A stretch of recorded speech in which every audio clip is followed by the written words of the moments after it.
వృశ్చిక రాశి జాతకులకు ఈ వారము మానసిక ఒత్తిడి ఉంటుందని చెప్పవచ్చును. ఆరోగ్యం పట్ల జాగ్రత్త అవసరము. ఏది ఎక్కువగా బుర్రలోనికి వెళ్ళనివ్వకండి.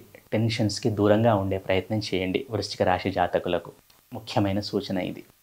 అలాగే ఆర్థికంగా ఎటువంటి ఇబ్బంది ఉండదని చెప్పవచ్చును వృశ్చిక రాశి వారికి. అలాగే సంతానం పట్ల జాగ్రత్త అవసరము. సంతానం ఆరోగ్యం పట్ల గానీ, విద్య పట్ల గానీ. మొత్తానికి సంతానం విషయంలో కొంచెం జాగ్రత్తగా ఉండాలి ఈ వారంలో. వృత్తి, ఉద్యోగ, వ్యాపారాల్లో ఉన్న వృశ్చిక రాశి జాతకులు చక్కగా పెర్ఫార్మ్ చేస్తారు.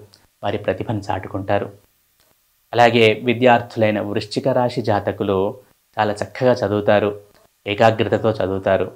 తమ ప్రతిభను చాటుకుంటారు.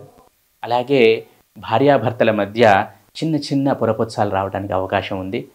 మౌనంగా ఉంటే చాలా వరకు సమస్యలు అనేవి పరిష్కారం అవుతాయని చెప్పవచ్చును.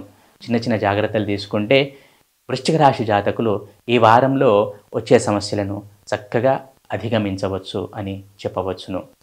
ఆరోగ్యము, ఆర్థికము, సంతానము, వృత్తి, ఉద్యోగము ఈ విధంగా ఎలా చూసుకున్నా కూడా ఈ వృశ్చిక రాశి జాతకులకు అన్నీ కలిపి చూస్తే మిశ్రమంగా ఉంటుంది ఈ వారం. వృశ్చిక రాశి జాతకులు శివారాధన చేయడం వలన ఈ వారంలో సత్ఫలితాలను పొందుతారు.